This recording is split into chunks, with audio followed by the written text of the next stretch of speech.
In the darkness, beyond the crackling flames, a chorus of crickets sang into the night. There's just something right about enjoying a cigar and drinking whiskey while camping. My friend spoke between sips and puffs, his wide smile distorted by the shifting light. We need to do this more often, like every weekend. I took a small drink from the metal cup. Even slightly watered down, the bite of alcohol was there. I don't think Alice would like me doing that, and I'm sure Brienne would have some words for you as well. He waved my comment away. Women don't understand a man's needs. We're wild animals, creatures of the forest. We belong here, free from the cage of society, says the man who brought a portable television along. He pointed the glowing cigar tip at me. Hey, we're playing state the night after next, and I need to see us win to go to the finals. I laughed. Just a man of the wild with simple needs. It was good getting to spend time with Greg, and it had been years since we last saw each other. So much for that promise we made of always hanging out. At least we had kept up as friends and talked on a regular basis, which is more than I could say about everyone else I had known from college. Time had changed him. Gray hairs and wrinkles were there instead of the smooth-faced kid I pictured in my mind. But time hadn't exactly been kind to me either. A couple of divorces, corporate downsizing, and a few years in the service had done their damage to me. I know that look, John. My attention came back to the fire, and that of Greg adding more whiskey to my cup. I'm just having fun, not serious about any of it. Really glad we were able to do this. This mountain is one of my favorite places to come. Being able to finally share it with you means a lot. I smiled as our metal cups came together. Yeah, me too. As the hours passed, fire consumed the logs until only dull, smoldering embers remained. At some point, the crickets were drowned out by Greg's snoring. Mere feet away was our tent, with warm, soft sleeping bags inside. However, the whiskey told me that sleeping under the stars was the best idea ever. Staring up, I gazed upon the countless points of light dancing between the pines. My eyes opened. I must have fallen asleep for a while because I was cold, and the glow from the fire was no longer there. The chilled breeze flowed through the forest.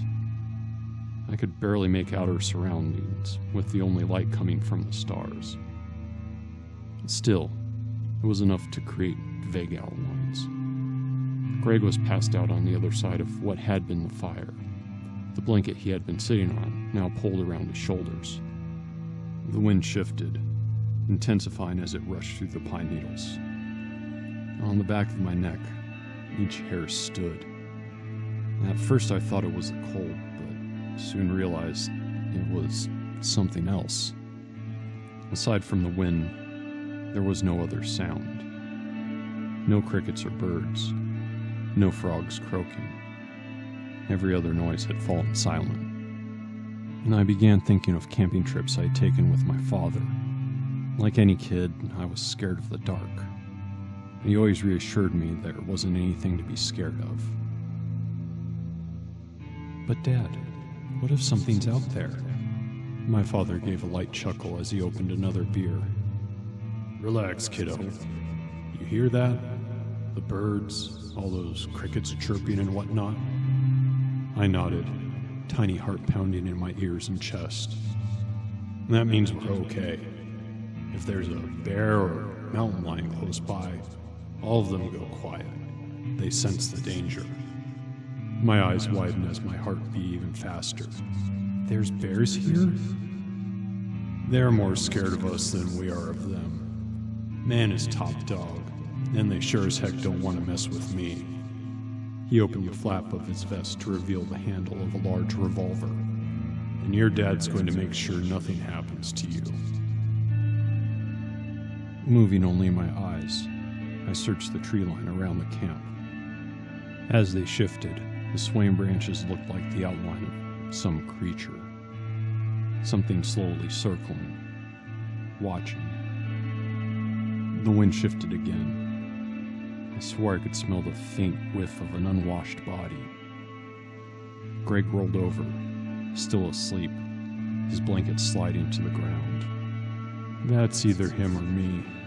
Your mind's playing tricks on you, John. A branch snapped in the dark. My eyes darted to where the sound came from. A tall, shadowy figure merged back into the night. Or were those more branches? Forcing my eyes shut, I kept telling myself there was nothing out there, just paranoia of being outside in a strange place after too much whiskey.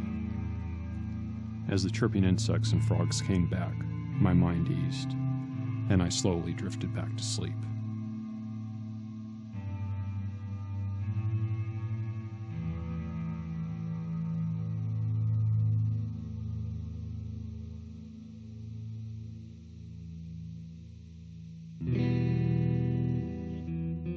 More coffee?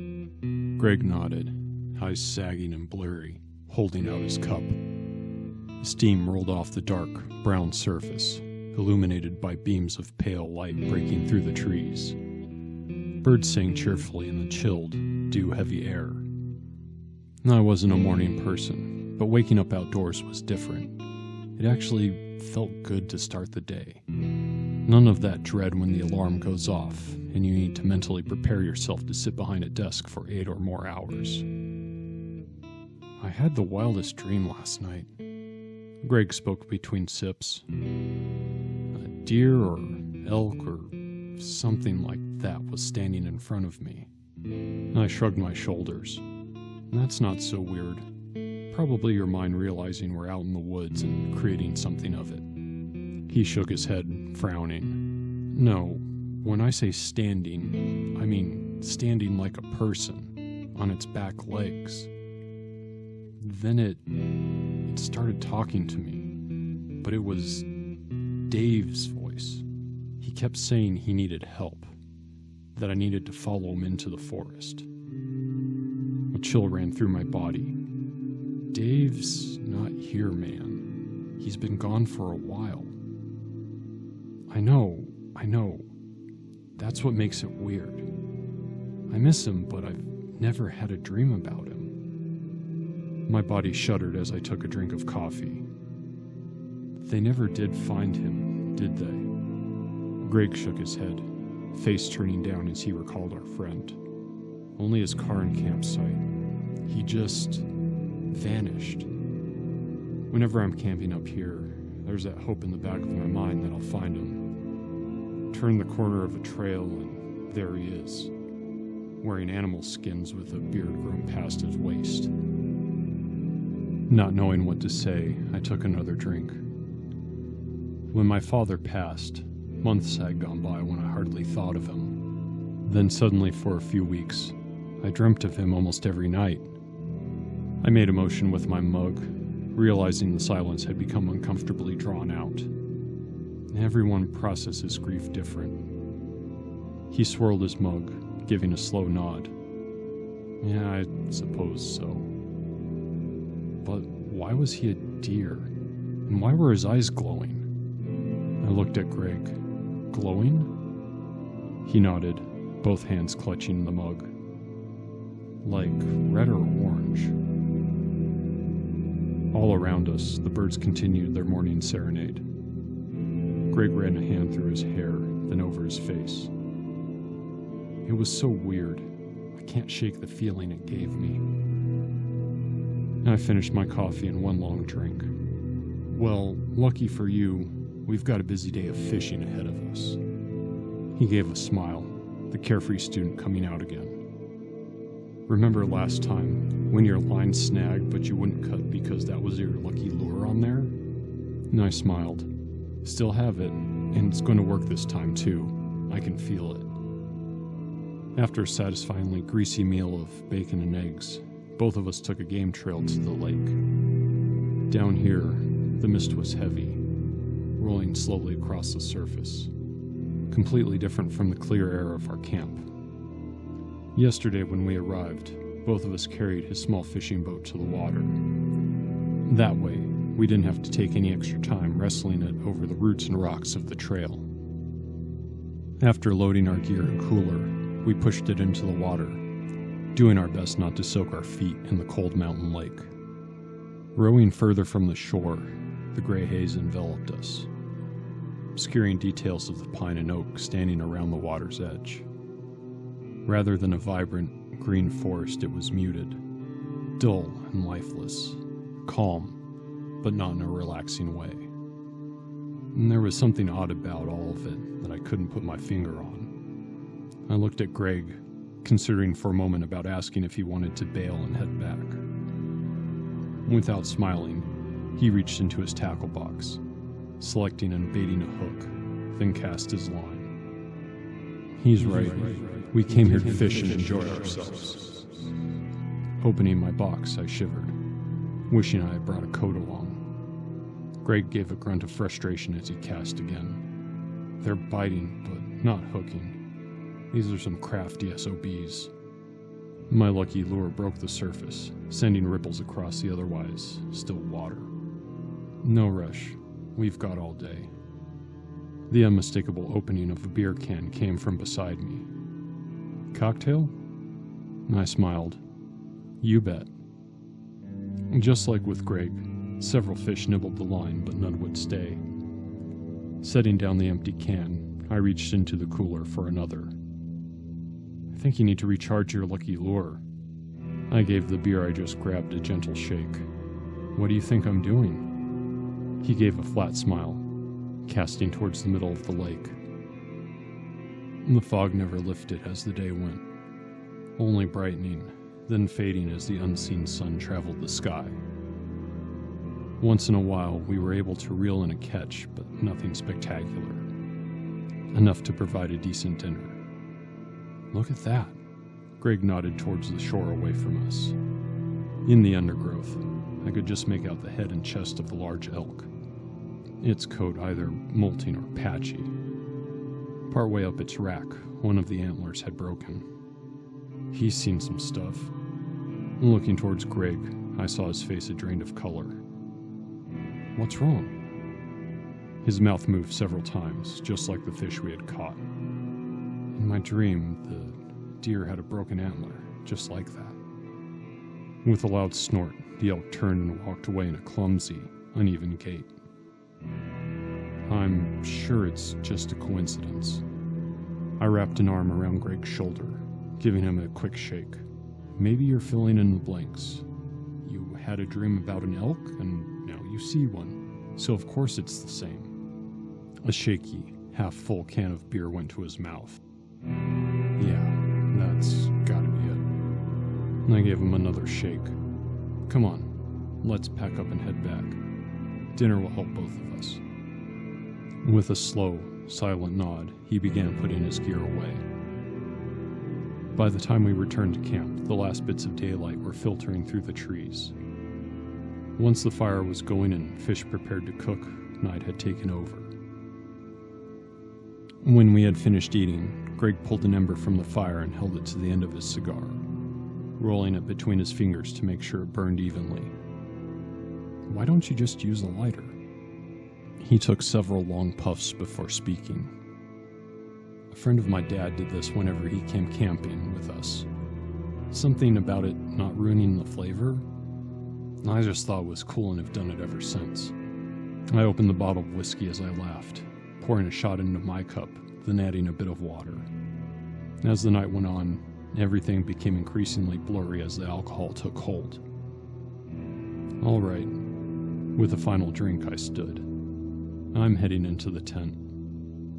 Greg nodded, his cigar only half gone. I'll be there eventually. Returning his nod, I crouched and crawled into the tent, then my sleeping bag. Crumpling my jacket and shirt into a pillow, I rolled over and closed my eyes. In the back of my mind, I realized the only things I heard were the crackling of the fire and wind against the tent and trees.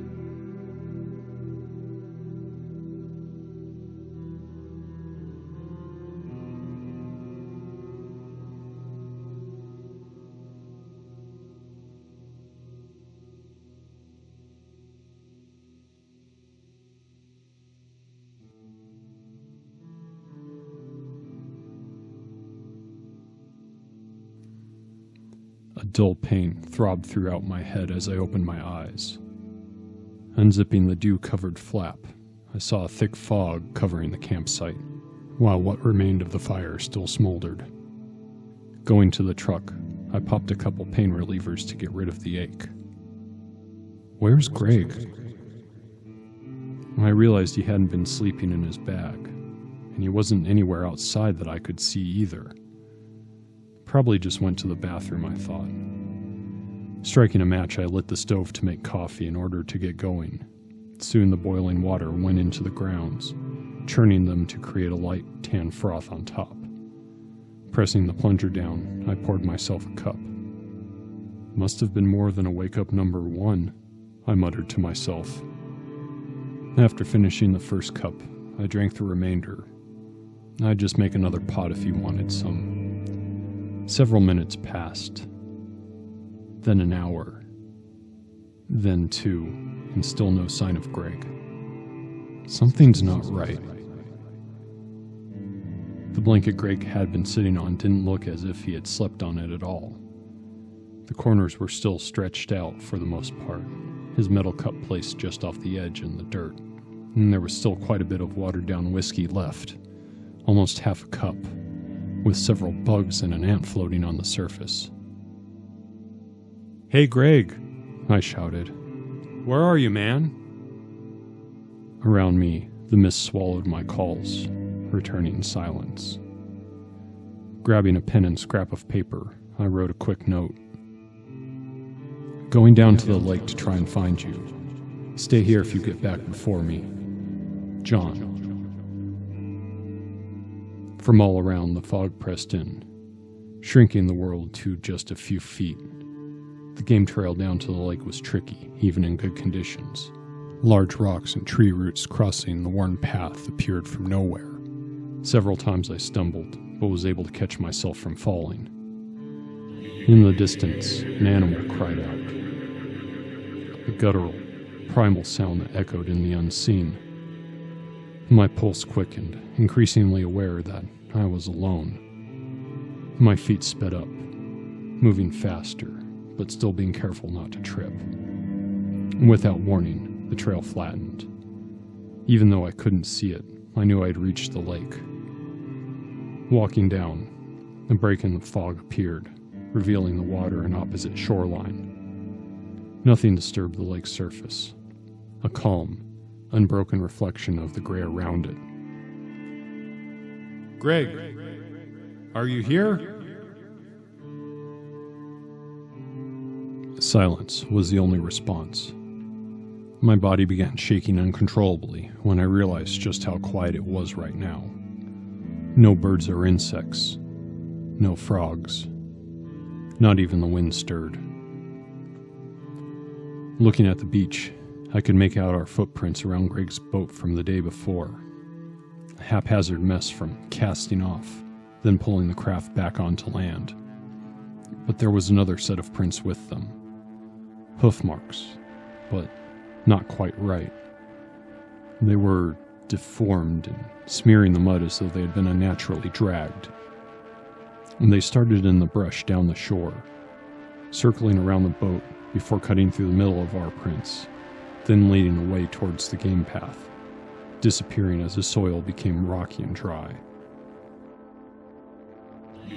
The same guttural cry as before came from the other side of the lake, my head snapping towards the sound. On the distant beach stood the elk from yesterday, though this time its body was not hidden by the undergrowth. All of its coat was a patchwork of matted fur and bare skin, some of it hanging in clumps, swaying.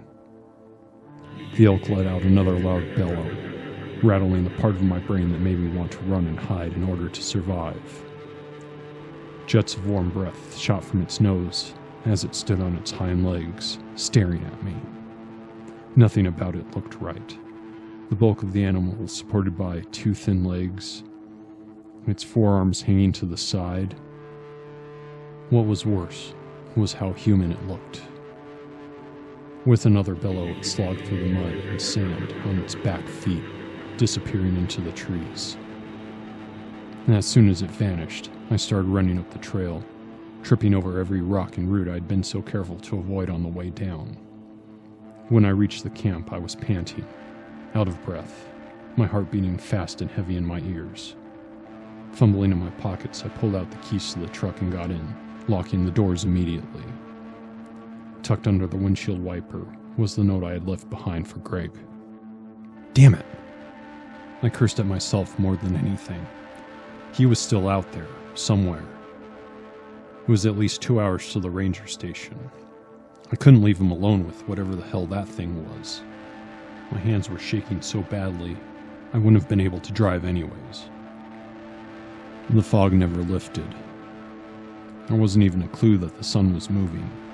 It was just the same dark gray cover that slowly ebbed and flowed, rolling across the ground in thick tendrils. Darkness was the only way I knew night had come. My stomach began growling.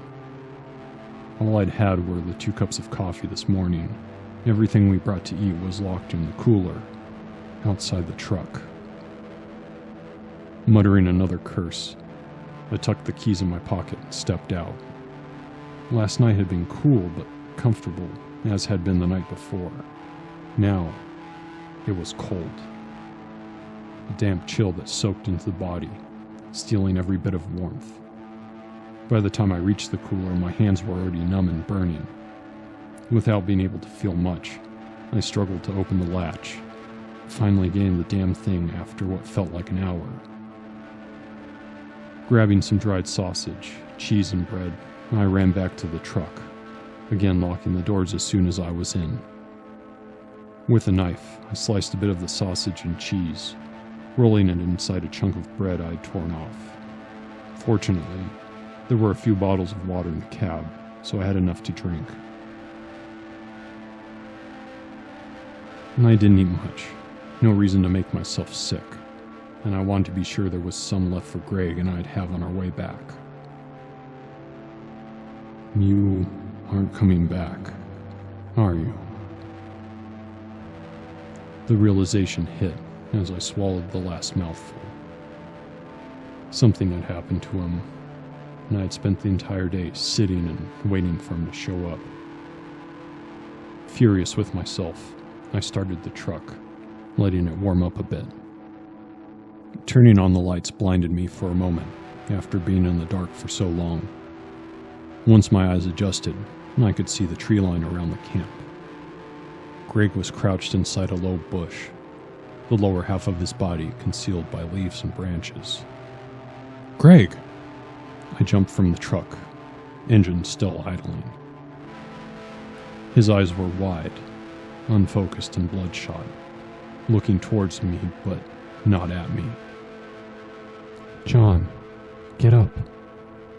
I think there's something out here. I began walking but stopped halfway. Something was off. He didn't sound like himself. Greg, where the hell have you been? His eyes were fixed, looking forward as his head turned away, then back to me.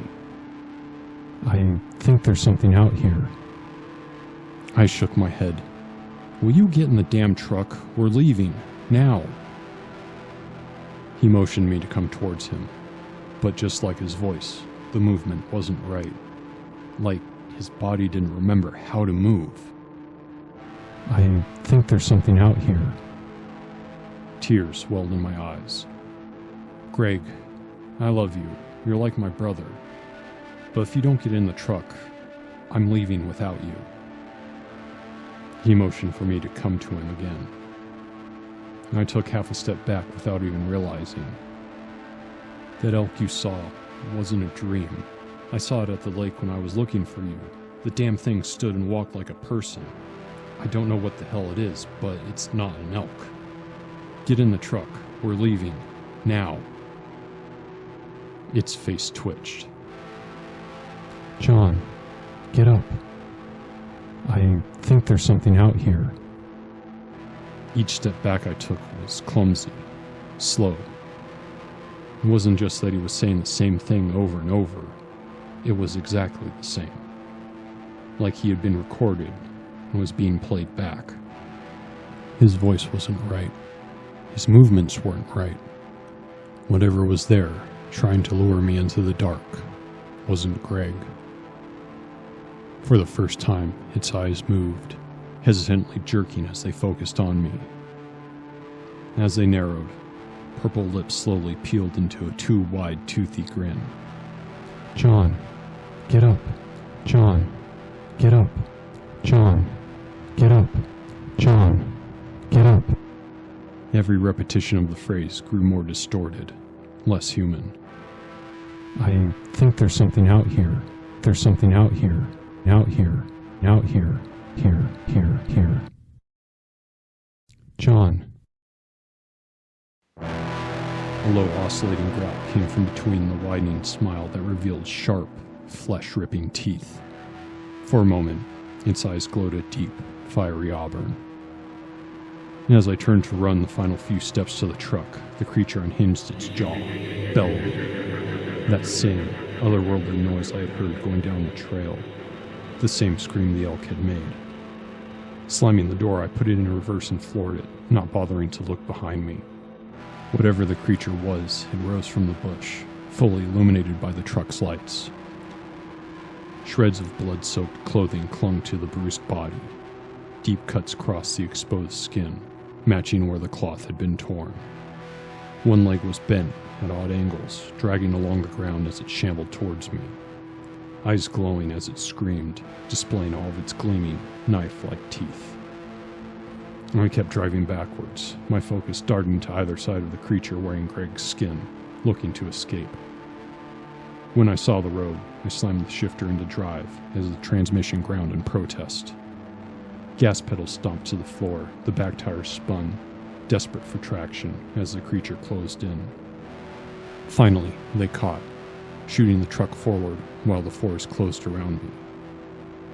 Every bump battered the suspension and chassis, threatening to shake the truck apart. I didn't care. I needed to put as much distance as I could between me and whatever the hell that thing was. After a while, I slowed to a more reasonable speed for the road, but was still driving faster than I normally would have. Somehow, I managed to keep control as adrenaline coursed through me. When the road turned to pavement, I drove as fast as I could, watching the speedometer climb as the engine roared. Each part of my body shook and twitched at different times, making it hard to focus on staying in the lane.